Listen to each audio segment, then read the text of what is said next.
Hi guys, I welcome you all in our new video in the series Explained in Short. In this video, we will discuss about recording of confessions as well as statements under the Criminal Procedure Code. Now, as we know that recording of confession and statements have been provided under section 164, we will deal with it in detail in this particular video. First, what is confession? Confession is the admission of guilt which suggests an inference as to the guilt by an accused made in the custody. Also, a confession can be said as a statement made by accused in which he admits his guilt. Thus, if the maker does not incriminate himself, the statement will not be considered as a confession. इसका मतलब ये कि अगर कोई statement जो accused ने दिया है, अगर वो उसमें खुद को इंक्रिमिनेट नहीं कर रहा है, खुद की लायबिलिटी नहीं बता रहा है, खुद की गिल्ट एडमिट नहीं कर रहा है, then it can not be considered as a confession. In the case of State NCT of Delhi versus Navjot Sandhu, the Supreme Court observed that confessions are considered highly reliable because no rational person would make an admission against himself unless prompted by his conscience to tell the truth. इस case में ये बोला supreme court ने, या ये observe किया कि confessions जो होते हैं वो बहुत ज़्यादा रिलायबल होते हैं, क्योंकि कोई भी इंसान खुद की गिल्ट एडमिट नहीं करेगा ऐसे ही. कुछ एक कॉन्शियंस होगी उसका जिसके अकॉर्डिंग वो सच बताना चाहेगा, तभी वो अपनी गिल्ट एडमिट करेगा. Therefore it is a very highly reliable evidence. Now what is the need for recording confession? First is to deter the witness from changing his versions subsequently. इसका मतलब ये कि अगर अक्यूज ने अपनी कन्फेशन दे दिया है या अपनी गिल्ट एडमिट कर लिया है, तो वो बाद में चेंज नहीं कर पाएगा, उसको उसी में स्टक करके रहना पड़ेगा, फिर वो चेंज नहीं कर सकता अपना version. And the second is to get the immunity, to get over the immunity from the prosecution with regard to the information given by the witness under section 162 of the code.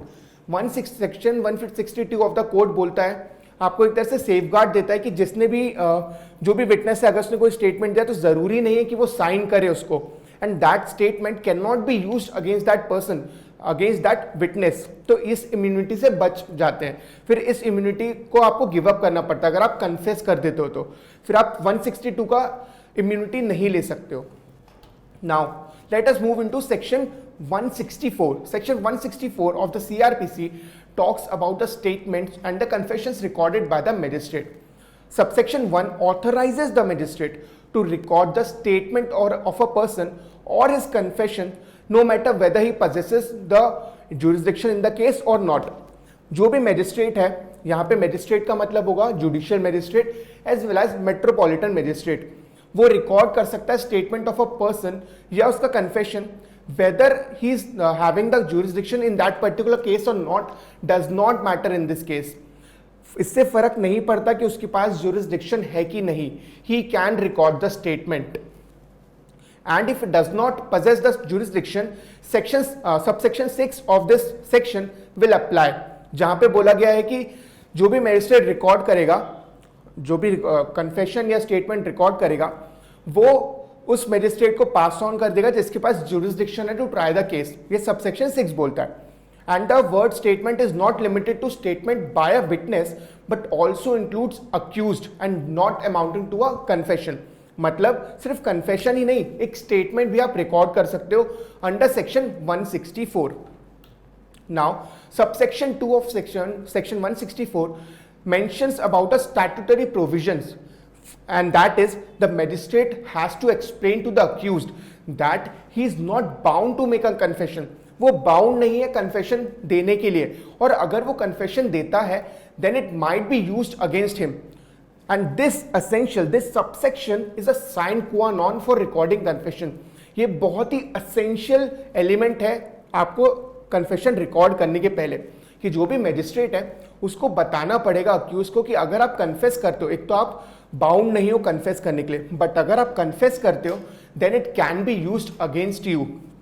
In the case of Mahavir Singh versus state of Haryana, court observed that where the magistrate fails to explain to accused that he was not bound to make the confession and that if he did so, such confession might be used against as evidence against him.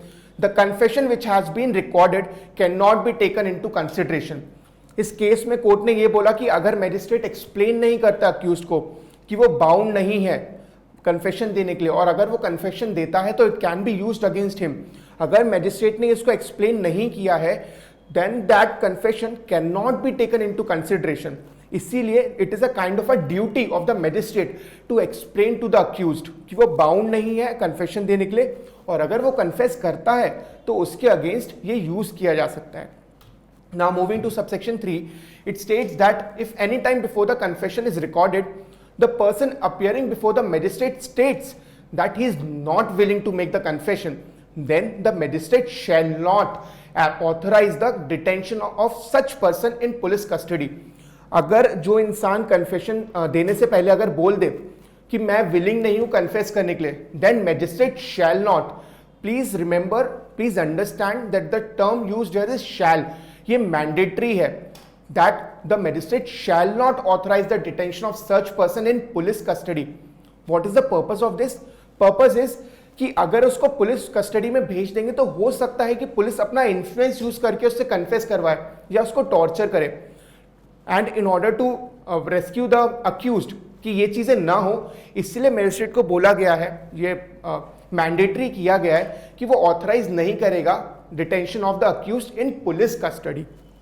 Now moving to subsection 4, it states that the confession should be recorded in a manner which has been provided by section 281 of CrPC and it shall be signed by the person making it.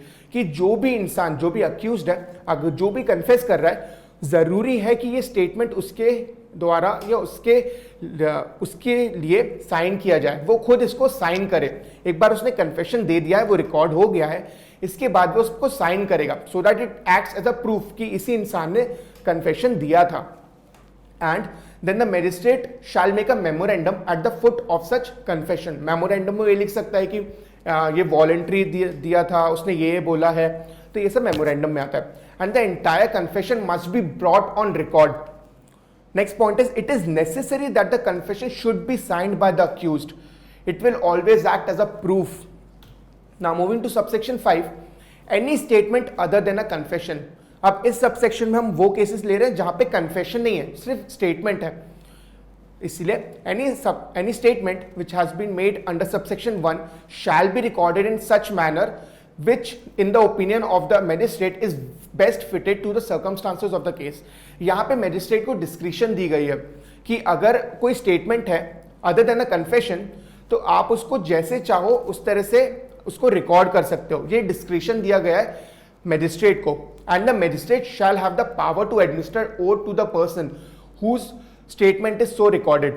कि magistrate के पास power होगी को oath administer कर सकता है कि आप ओथ लो और फिर अपना स्टेटमेंट दो. Now moving two subsection 5A, ये उन केसेस में लगता है generally section 354 A, B, C, D, then 376 के केसेस में लगता है, देन 509 के केस में लगता है, where the judicial magistrate shall record the statement of the person against whom such offence has been committed in the manner prescribed on subsection 5 as soon as the commission of the offence is brought to the notice of the police. यहाँ पे judicial magistrate को record करना पड़ेगा उसका statement जिसके against जो offences हुए हैं. ऑफेंसेस कौन से सेक्शन के?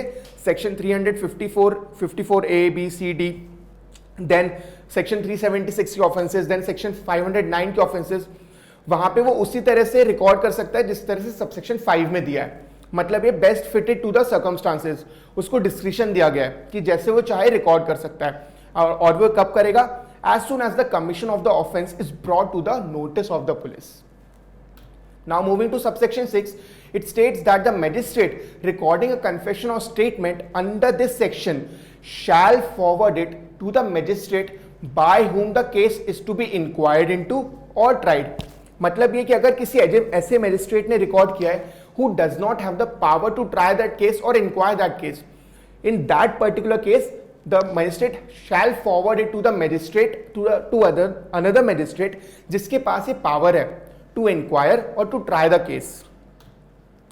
Now let us look into this case which is Rabindra Kumar Pal alias Dara Singh versus Republic of India.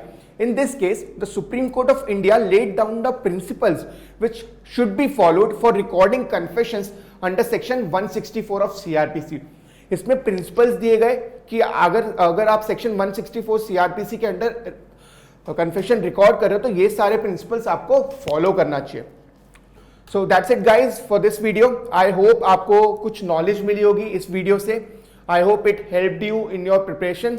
और ये सेक्शन 164 का क्वेश्चन बहुत बार आ चुका है in judiciary examinations, whether it be in long answer type questions or in short notes. So please do make notes of this and I hope this was quite helpful for you guys. You can follow us on Insta as well as join a group or subscribe to our YouTube channel as well. Stay safe guys. Bye bye.